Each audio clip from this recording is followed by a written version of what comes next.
I'm making this video today to talk about some things. I was in a cult for 7 years, didn't realize I was in a cult till I moved over here last year from Atlanta, Georgia to Columbia, South Carolina last year in October. When I moved over here, I moved in the house with Apostle J.F. Clay III and Prophetess A.M. Clay III and his sister-in-law, Lashik Duncan, and the 7 children, and another young woman, Cassandra Nesbitt. All of us lived together. Well, I guess I was the one that was rebellious and hard-headed. That's what they always called me. But anyway, to make a long story short, they threw me out of the house. They literally took my things, threw them on the curb like an animal, like they never knew me. It hurt me real bad. It took a lot of things out of me, and also helped me to see a lot of things about them. What happened, to make a long story short, I wouldn't get in a tent. Jeff tried to make me get in a tent, and I wouldn't get in it. And he told me to his exact words was, "Get the fuck away from my house." So as I was leaving, walking up the driveway, he came up behind me, shoved me in the back, told me I wasn't moving fast enough, had a sword in his hand. I was walking to my vehicle. So when I got to my vehicle, opened the door, he knew I carry a weapon. I'm licensed to carry a weapon. But my weapon was in my vehicle. I guess he must have thought I was going in there to get it, which that never crossed my mind.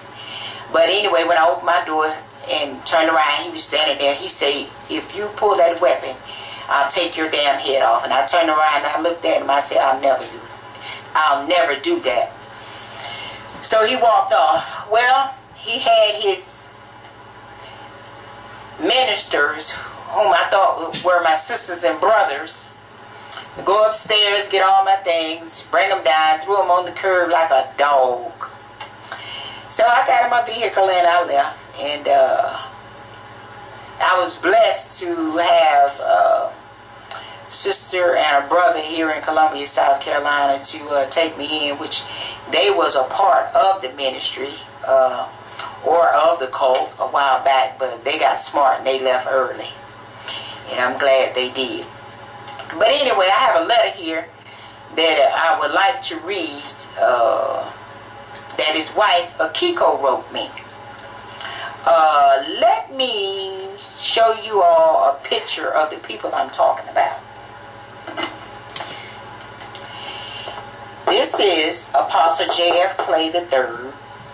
This is his wife, Prophetess Akiko Clay III.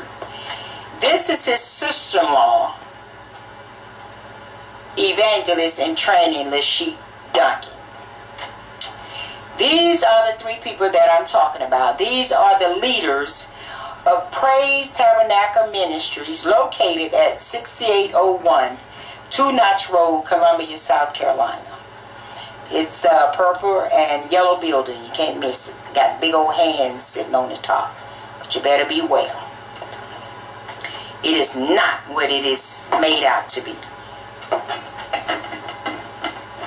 Now I have this letter here that I would like to read that Akiko wrote me. Now they kicked me out April the 10th, 2011.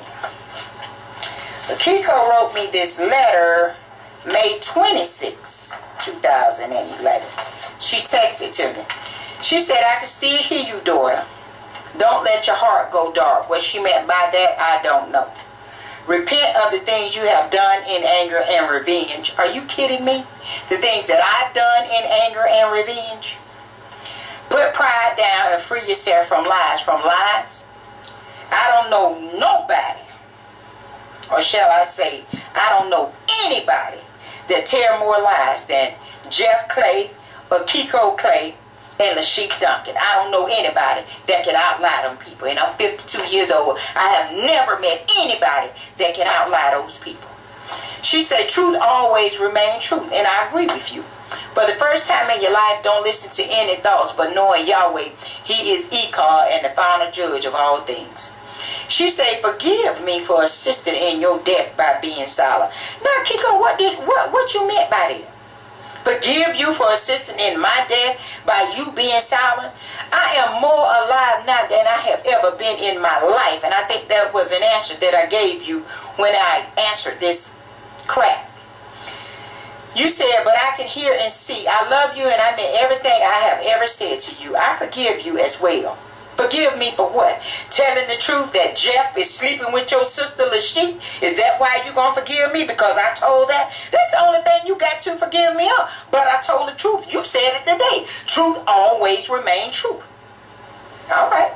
You say forgive you for being silent. You say it was all you knew. You say, but I can hear and see. I love you and I mean everything I have ever said to you. I forgive you as well. You couldn't stand, but you can preserve if you remember the words and songs that touch your heart. What the hell do you mean I couldn't stand? I was standing. I would have still been standing if y'all wouldn't have never threw me out of there. But all praises be to Yahweh. Everything come to an end. And I'm glad you all threw me out of there. That's the best thing you could have ever done for me, was throw me out of there. And in doing that, that freed me up so I could help other people. Because I understand that ain't nothing but a cult. And you know it ain't nothing but a cult. You said, shake yourself and still your mind. Don't become man, because Yahweh will judge you. Now, Yahweh going to judge you. He going to judge your husband. He going to judge your sister. He going to judge your household. So you look for that now. You think about what Yahweh going to do for you or do to you. You said do the same things. You said don't do the same things you did in the past by giving up. I'm not doing what I normally do. I love because I can. I repent. Now listen to this, YouTube people. Y'all got to hear this. She said, I repent for helping to shed innocent blood for years. They've been doing people like this for years. Jeff been doing people like this for years. Jeff ain't nothing but a damn convict. That Negro spent 10 years in prison for attempted murder. While he was in there them 10 years, he constructed a plan on a way he was going to live when he got out of prison. Because ain't no damn body going to hire nobody that's got a charge on them for attempted murder. Who going to hire him? He got to live. How he going to live?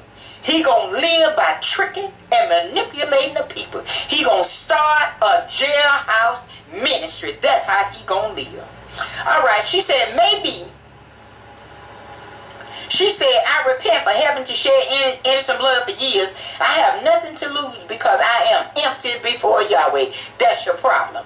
Maybe you are darkness and I shouldn't be getting in touch with you. But Yahweh loved Yisrael. After he reached out to them, even being the all-knowing one, he still desired that they come back to him.